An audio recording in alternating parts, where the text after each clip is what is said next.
What's good? Bugsy Benjamin Philosophies back at it again with another video, another bar. YouTubians, how you guys doing today? How you guys doing? How have you guys been? It's been a minute for me since my last video. I got a couple announcements to catch you guys up on. Um, one works good, works great. Learning lots about particularly life insurance and the benefits of life insurance and what it does for people and their families, and when you're not in the picture, what does that look like for your family? What does that look like for the people, your finances, your home, everything that you're leaving behind? How is that going to be managed and taken care of in your absence? And I'm learning a lot about the different aspects and how you can use life insurance in terms of protecting mortgages, any debts you've got, assets you purchase like secondary homes, if you've got key responsibilities in a business or a corporation that you're very valuable. So if you're lost or aren't able to work, life insurance is a good tool to replace your potential, replace your income and your asset potential over your life. So learning lots about life insurance, learning lots about the different financial aspects. I haven't really studied or dug into life insurance or the benefits or the comparisons and how it works in the different types, term, universal, par, all that stuff. So that's kind of what I'm doing work wise. And if those of you guys that are looking or have thought about life insurance for yourself, or is looking for a life insurance agent, holla at your boy. I'm not life licensed yet, but I know quite a few very good life insurance agents that can help y'all out if you're interested. But anything else, car, home, life, business, car, commercial, condo, blah, blah, blah, blah, blah, anything else other than life insurance, I'm your boy, I'm your guy. 6 years in the game, going on strong. So that's work. I can disclose which company I'm affiliated with for other reasons. But yeah, if you guys need a quote, holla at me in the comments or send me a DM, whatever it need be. You gotta be, for those of you guys watching in Ontario, I can only serve an Ontario market. I'm one licensed for Ontario, but if you're outside of that, can't help you, unfortunately. I don't have any licenses in any other provinces or states. But yeah, if you're in Ontario, Toronto, GTA, need car insurance, need home insurance, condo, tenant insurance, you got a business you just started, you've got a business that it's already established, it's been, you're doing 20 million in revenue, and you're good, you got a supermarket, whatever it may be, and you're looking for commercial insurance, I'm your guy too. So that's that. Enough of that. Enough insurance talk for the day. Actually, one other thing, I was actually at the Canadian Auto Show. For those of you that might stumble on this video and that says, oh yeah, that guy looks familiar, I think I saw him at the Canadian Auto Show downtown in Toronto. Yeah, your boy was there representing. I can't say which company, but I was there for 2 hours on Valentine's Day. So I was there Valentine's Day evening, doing my thing at the Canadian Auto Show, representing the insurance industry. So that's another thing I did. That was fun, getting to be, mingle with people them. And another thing as well, knowing that I'm from Toronto and I'm Toronto based, my family's Toronto based, my audience, if I'm even catering to an audience, to be honest, like I said, I make these videos for myself. I don't really make these videos for you guys to watch. This is for my own benefit, for hopefully when I get older I can play these videos back. It helps me generate new ideas and new knowledge, and it lets me see myself in past and see how I've grown as a person, and my values and who I am as a human being. So that's really why I record these videos. Also, I hope that it helps my son out. That's another major reason why I make these videos, is I want my son to watch these videos as he gets older. I want him to play it back, kind of take some nuggets he can learn and understand from his father, and maybe discard some things that he may not like about my personality, may not like about me that he wishes not to carry on and carry our legacy. So that's number one. So knowing that it's Toronto based, Toronto, Ontario, Canada, I'll be using Toronto slang here and there. So if that bugs you, sorry. If you're cool with that, then great, stick with the channel. What else? Yeah. So that's that for work wise. Oh yeah, I started a Snapchat, Bugsy Benjamin. Holla at me on Snapchat. It's a little different than these YouTube videos. Not so serious or, I guess, in-depth topics, and it kind of just me just rapping my favorite songs. So kind of the more playful side, the immature, playful side of Mr. Bugsy Benjamin. So if you guys want to catch me on Snapchat, send me a DM, say wagwan. I'm on Snapchat now too, and vice versa. I'm trying to get the audiences moving between my Snapchat and my YouTube. Those are my two main platforms. So that's got that going on now too. But yeah, how you guys been?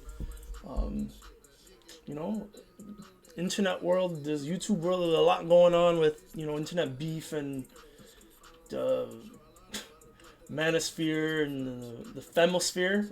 Has that been invented yet? Femosphere, the femosphere content. You got blatant toxic masculinity and toxic femininity, and the battle of the sexes going on YouTube. I don't think that's ever gonna be settled. I think the manosphere is always gonna be a thing. The feminism, what do you call it? Not femicide. That's frick. It's in my mind. Femitude, or the feminist side of YouTube. Both groups at each other's neck, and I find it fascinating. I find it entertaining, and I have my own thoughts, my own personal opinions about both genders, and I'm not perfect, like I say every day. I've made mistakes, but yeah, a lot going on. The Epstein files. Was it 3 million pages of Epstein files that have been released? So that's a big thing as well. You got AI, and hearing how AI is just transforming and evolving day after day, becoming more human judgment like. And now I think they're saying that the Anthropic Claude now has starting to develop consciousness or feelings. So there's a lot of shit going on in the YouTube world, and I guess in the world in general. But for those of you guys, my 12, 13 subscribers, how have you guys been? What is new in your life? You guys taking care of yourselves? Are you putting into action some of the things that I'm saying here on YouTube? There's some things that I'm saying that you don't like, that may not resonate with you. How you guys doing? Are you guys taking care of yourselves and your family, and you're doing good? You're making time for yourself and making yourself grounded and in alignment holistically. I'm talking like a monk right now. Yeah, hope you guys are doing good. Today I want to talk about communication, and just like I'm doing right now, the act of speaking, the act of taking the thoughts and ideas I got in my brain and finding out how I can take these thoughts and implant them into someone else's brain and get them to internalize those same ideas and concepts. And then that mere act of me doing that, the mere act of me opening my mouth, using my diaphragm and vocalizing sounds in certain inflection and ways, that when you understand and when your ears receive those sounds, it processes that as information, as knowledge for you to internalize and for you to build up on your own internal framework and concepts and how you understand life. So that's communication. Just you're communicating. Things are happening between two entities, and it's communicating data. So I think that's what communication is essentially. is how do we transform data from one brain into another brain, into another brain, and vice versa, exchanging ideas. And how that act of communication between humans, between cultures and civilizations, has benefited society throughout life and has brought us to where we are today, here in 2026, as modern human beings, and all of the technologies and uh, uh, ways of life, quality of life that we enjoy today, have all been based on previous generations, previous civilizations, and how they've communicated and contributed and really cooperated. I think cooperation's really communication, cooperation, that C word, that cooperate, communicate, where we have entities coming for good, coming for the common good. So I think communication is a key facilitator of that. Having methods of communication where multiple entities are are able to receive the message, able to receive and understand the message. We communicate in ways that are receptive to others, and we communicate both verbally, like I'm doing now. We also communicate non-verbally. Body communication, body language. That's also a form of communication, and those can be congruent and incongruent. Things you can be saying, you could be telling straight lies out of your teeth, but if you've trained your body to be congruent with agreement of what to be in agreement with what it's saying, then you could be a good liar. However, if your body's not congruent with the lies that you're uttering, then even though you may be saying something verbally, you're communicating to the other person something completely different. So there's different aspects, different communication. So even the same person can communicate different things at the same time, based on different ways of communicating. And there's energy. We communicate energy. So even without me projecting, and there's audio being projected, there's me, you can see me physically, you can see my stature, you can see how I feel, you can kind of gauge my energy. That's communicated through video. My voice, my tonage, the way I speak, that's being communicated through audio. So these are all just forms of communication, and your brain puts these two things together to formulate an understanding, an idea of Bugsy Benjamin, what he stands for. And when you Bugsy Benjamin, what's the first step? What picture do you paint when you think of a name, or when you think of an idea, or when you think of a concept? So that's what communication does. It facilitates understanding, and it allows ideas to compound. So if I think one thing, let's see, if I think 1 + 1 = 2, this other person here thinks 2 + 2 = 4. Other person here thinks 3 + 3 = 6. Then we can communicate. I can tell Mr. 3 + 3 = 6 that 1 + 1 = 2. So now he knows two equations, and now I know two equations, and then I can tell 2 + 2 here = 4, that 1 + 1 = 2. So now he knows two equations, and then 2 + 2 = 4 can now tell 3 + 3 = 6, that 2 + 2 = 4. So now we communicate ideas. Now we have each entity has a bigger common understanding, a growth, an exponential growth of understanding as we communicate data, as we communicate ideas, as we communicate knowledge. It scales beyond just one person. And then that's how new knowledge gets developed as well. When we have diverse groups, we have diverse experiences, people processing and understanding the same concepts and the same ideas, but they interpret it and they internalize it differently based on their own life experiences. Everyone has their own unique life experiences. So we don't all see the world the exact same. However, there's generally accepted principles, GAAP, like in accounting. There's generally accepted accounting principles. However, the unique perceptions that we have about about how we observe life and how we observe and understand other people, how we observe and understand math, and how we observe and understand science and physics. Like these are all unique experiences that we experience as one another, as one. Me being 5'11" and 160 pounds, I experience the world differently than someone that's in a wheelchair. Someone that's in a wheelchair that's paraplegic or that might be partially paralyzed is experiencing life differently than you know someone who's bedridden. So at least the one who's in the wheelchair has mobility, has the ability to move and has autonomy. If someone who's bedridden, they experience life completely different than the one in the wheelchair versus an able-bodied person. So yes, there's general accepted principles. There's generally truths about reality, but then there's that truth that my reality, like anyone that says, "Oh, my reality is I speak my truth." Yeah, great. You speak your truth, which is great. Everyone has their own truth. Everyone has their own experiences. But if your truth is still in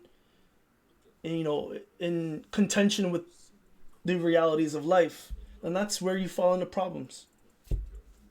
So that's just one tidbit aspect of understanding of communication and data. How our experiences as human beings.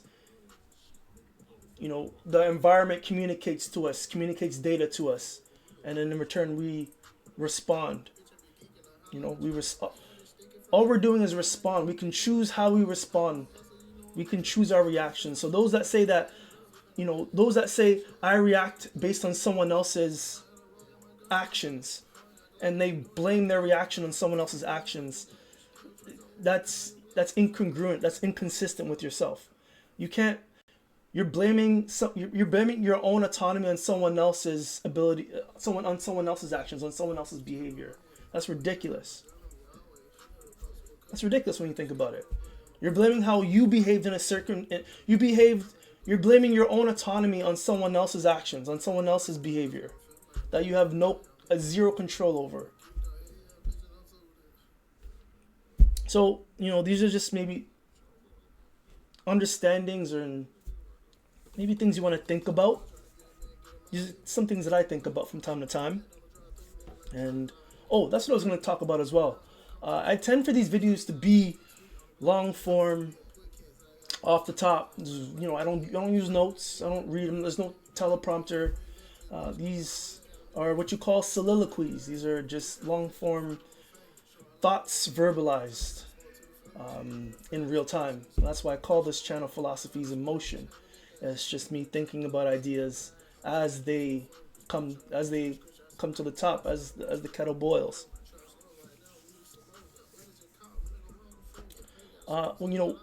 One aspect about communication as well, and being able to communicate properly and effectively. I think effective communication is key. Communicate. Oh, my computer just went silent or timed out. There we go. Are we back on? Hold up. Alright, I think we're back. Alright, there we go. Yeah, sorry. The ability to communicate effectively is it's probably the most valuable human skill that you have as a person. That's just what I believe. The ability to communicate. Without the ability to communicate, nothing gets done. Without being able to translate thoughts in one brain and then put them in and impute them into another brain and convert those thoughts into actions, then nothing would, we would not progress as a species, as a human being, as a humankind species.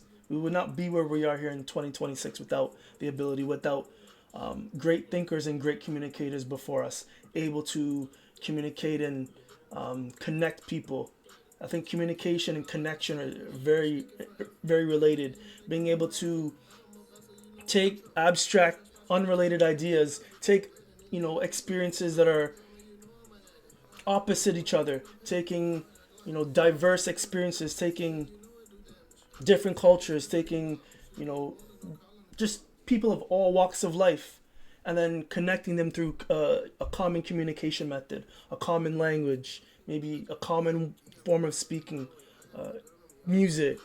So There's so many different ways that communication can be used to transfer knowledge, not just from people that's living today, but even from history. You know, books are probably the biggest form of communication there is today. It has all of humans' life progress in written form, in words and text.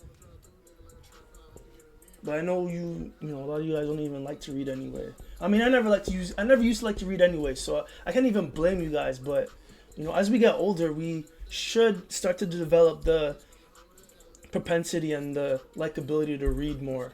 And I know that since my mid-20s, that's been growing on me. Like, since a child, I used to hate reading. Since from four to high school, I wouldn't read. I don't think I read a full book from 4 to high school. Not a full book. There was one book in grade 6 that we had to read, Artemis Fowl, and then we had to summarize it. But we had Spark Notes back in the day. I think it was called Spark Notes, and it just summarizes chapters. So that helped. But without that, I don't think I read other than what we had to read in class. I don't think I ever read a paragraph on my own of that book. And I couldn't tell you what the book was about today because I used Spark Notes. And yeah, but I used to hate reading. And as I've gotten older, I've started to read more. And I've always been into finance and economics and all that stuff, so I always used to read about that. But outside of the economics and the finance realm, I wouldn't read anything. But now as I've gotten older in my late 20s and then getting to my 30s, now I'm about to be 35 just now in a short month and a half. So that's crazy. I'm an old man. I'm gonna be an old man just now. I'm old to the youngins and I'm young to the old people. So I'm right in that mushroom generation, that middle generation portion of my life.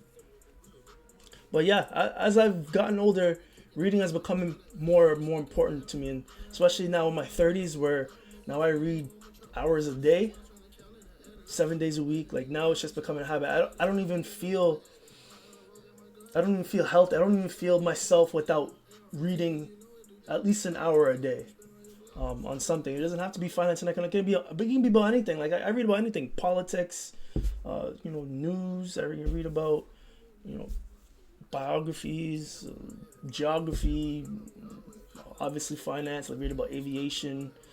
I read about infrastructure and geopolitics. There's so many things to read. So I think reading is a big aspect, and that helped me grow my, I guess, my vocabulary, my way of speaking, my speaking cadence, and being able to come up with words off the dome. And I've never been the person that likes I've never been the person to read off of scriptures and, read notes and have things prepared. I've never been the one to be prepared or else to come prepared. I like to I'm the wing it guy. And sometimes to my detriment. But sometimes winging it has gained me so many opportunities, but it's probably just as much closed lots of doors for me without being prepared. So as I get older, I'm learning that maybe merge that aspect of having that skill of being able to speak and being quick on my feet, and the ability to not sometimes, but a lot of times say the right things in a certain way and to convey my message and to convey what it is that I'm trying to communicate. The ability to communicate is probably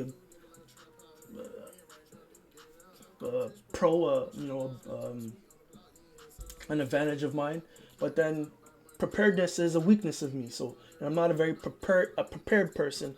I come with general principles and an idea of what I want, but I don't plan an outline. I don't plan concepts. I don't plan, a whole syllabus. No. But I know that's a weakness from you, because being prepared and, knowing the structure, enables you to have a more effective speech and to have a more, I guess, tailored body of work, or a tailored speech pattern. But I'm off the dome. I don't want these things to be structured. I want these things to be just free, willy-nilly. As the ideas come up, like I said, I want them to be live in motion in real time. These words haven't been pre-written down anywhere, other than say unlike other YouTube channels. So yeah, what the hell am I even fucking talking about? But you know, communication helps break down stranger bonds. You know, it helps structure. It helps grow feelings of trust in strangers, being able to communicate, especially if both parties involved are able to communicate and are effective communicators. Just the act of communicating something helps break down those barriers and helps build trust between strangers. And the more I think that we do that, the more that we communicate something. And if we're not good, that's what I was going to say. And if we're not good oral communicators, then maybe that probably translates to us being good body communicators and being able to use our bodies and express to communicate what we need to communicate. So there's different ways of communicating. So, you know, if you can, also written a big aspect. Why did that not come up? If you're not able to communicate orally due to whatever have you, it could be, you know, you don't speak the right language, or you know, maybe you have something wrong with your tongue, or you're tongue tied, or, you know, whatever have you. If you don't have the gift of being able to speak clearly and effectively verbally, then having the ability to communicate with body language and the ability to write and communicate in written form and express through letters and words and sentences and phrases and larger bodies of text, that's key as well. And, you know, if you're able to use both forms, those who are able to merge and build both forms, the verbal and the written, I think those are the people that excel in life. And, you know, those that can't communicate as well verbally, or that can't communicate as well maybe in written form, but excel in one or the other, they can also excel in life. And they also, I know many people that have excelled with just being able, with one major ability of one or the other. And then, you know, I know many people with the ability of being able to verbal and to communicate in written form, live off the dome, and without preparedness, without spell check. I personally am terrible at spelling, so I can communicate my ideas through written form and through, you know, longer form sentences, paragraphs, you know, chapters and that. But when it comes to spelling, and sometimes, actually, no, my grammar's pretty good though, but spelling, I'm terrible. So, you know, written form is probably my lower, you know, on my ability totem pole, and verbal is probably a little up here. Even verbal, like, there's some people that are amazing speakers, and, you know, I'm nowhere near some of the levels of people that are able to speak so eloquently and off the fly about complex topics. Even sometimes I think that I'm able to speak and say some words properly off the dome and in the right moments and in the right circumstances and in the right tone and in the right cadence. But, you know, even when I watch other people, I'm like, damn, like, there's so much I can learn. There's so much that I'm learning every day. Even just at my workplace and in my insurance agency, every day that I leave work, there's, you know, I've learned like 10 different things. So that's what I love about being in the finance world and in insurance. You just learn something. Every day you leave work, you learn something. There's something that you didn't know the previous day. Something, like, you know, worthwhile that'll either help you improving your everyday work, or something just in general about life and about people in general. So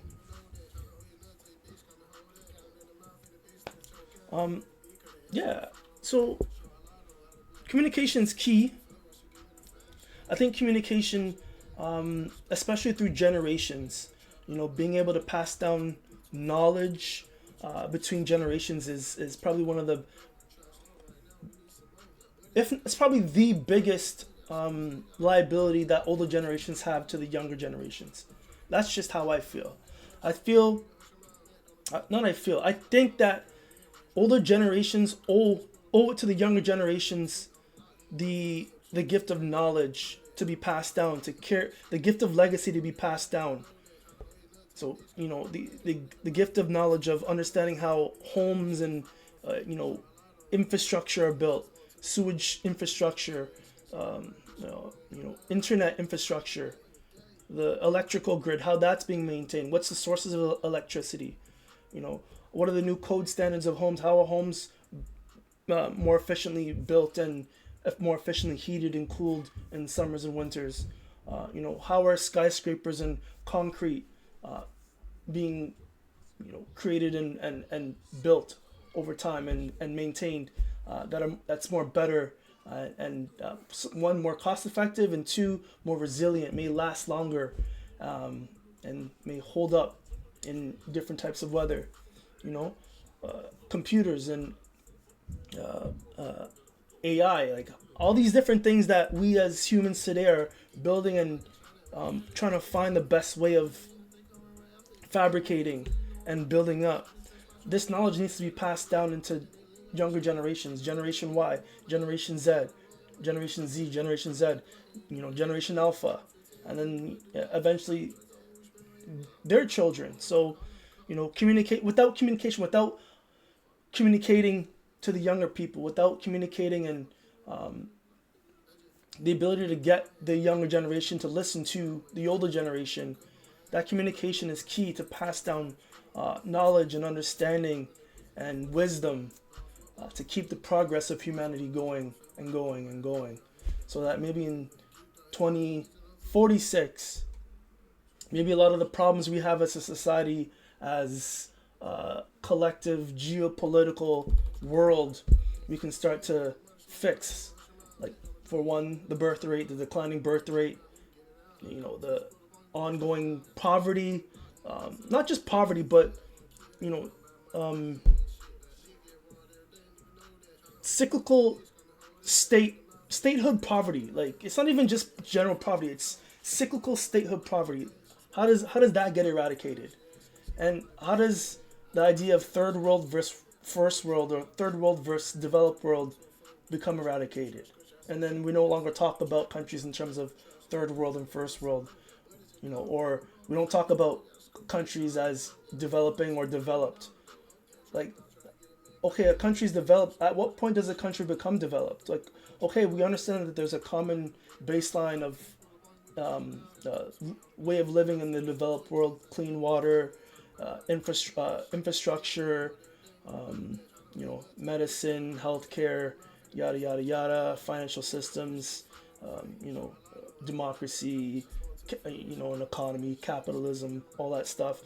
But there's developing countries that have all that stuff as well, but aren't maybe aren't as high on the income per capita scale, or on the the Gini index, the HDI index. So even the idea of developed versus undeveloped, how does that get solved or eradicated over time? Like, these things that we are trying to solve as human beings, without communication, these things don't begin to be getting solved. Like, these things don't get solved by conflict can solve things, but temporarily. Communication can solve things effectively and permanently. I shouldn't say nothing's permanent, but communication's long term, conflict is short term. Someone can always overpower someone else. A country can always overpower another country.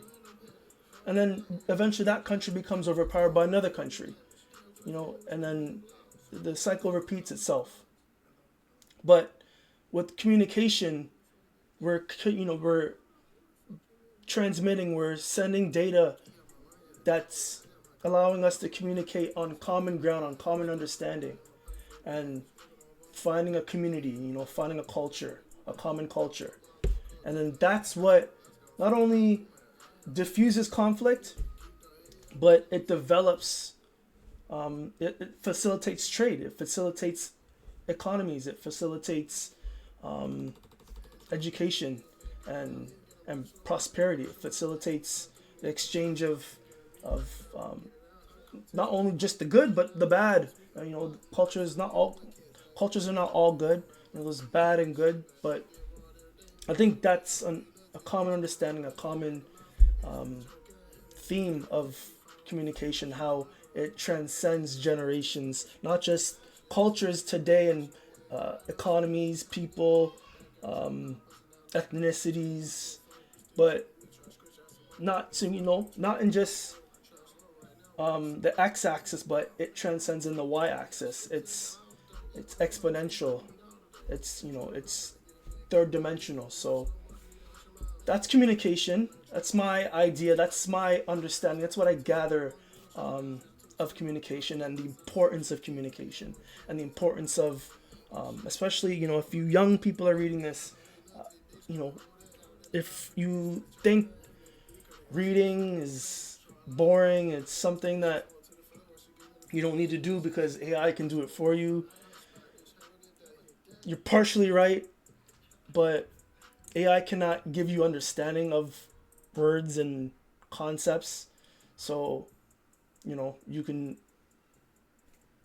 prolong not being able to read as long as you want, but eventually you're going to have to know and how to you're going to have to know how to read one, and you're going to have to know how to master and understand words. You're going to have to learn and your life. You're never going to There's no such thing as being educated. You're always going to be educating yourself.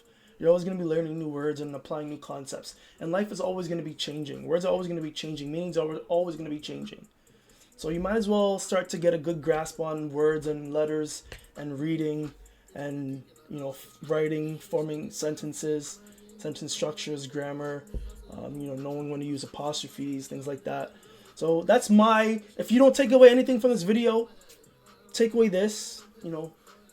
I know it's shitty, and I know it's tedious, and I know it's boring, and I know it's, why am I looking at black and white? Why am I looking at black ink on a white page and trying to make sense of squiggly lines that are in black? But for real, like, if you master, as long as you are, if you try to get a good grasp on reading and start to practice, just, even if you're young, just do 10-15 minutes a day. Go through, write a couple sentences down, or write some words down, some easy words that you understand off by heart, and spend some time reading about things that you find interesting. I'd start with that. I would say if you hate reading, and reading's tedious, a task, and it's just something that you prolong and procrastinate on, think about something that you really, really love and like to do, and find out if there's something you can read about on that topic, on that subject. So, if you really, really like baseball, then, find out if there's something you can read on baseball. If there are baseball cards that you can read. So get some baseball cards and read some baseball cards. Or, is there a baseball autobiography? Is there, what's a baseball player? A-Rod? What's his name? Rodriguez? If there's, baseball material that you can read on, even you immerse yourself in that. If you like, computers, or, if you like cartoons, anime, anything. I think you can find anything really to read on. There's text about everything. So I think start with that. Find out what you like to do, what you kind of find interesting, and find out if there's text or something you can read on about that. And then if you can make that a habit, if you can try to set aside or just be uncomfortable for 10-15 minutes a day and try to do that, just read 10-15 minutes a day, and you're going to be Gucci over the course of a year, over the course of 2, 3, 4, 5. It'll become a habit, and you'll start reading. You'll be like me. You'll be reading, like, I read like 3-4 hours a day. And well, sometimes 3-4 hours, that's kind of a boost. I would say probably on sleep. There we go. Are we back? Oh, we're good. We're back. I would say in a course of 2 hours, like a solid 2.5 hours, 2.5 hours a day. I think I'm at, like, if I tally up some of the days where I'm on reading marathons, and some days where I only read like an hour, or maybe a half hour on the day. But over time you're gonna build up to that stamina, and your body, you're gonna want to read. You're gonna want to, your brain's gonna start consuming it. It's gonna start wanting to read more, and it's gonna get in the habit of wanting to grow and understand more on whatever it is that you're focusing your time and focusing your energy on.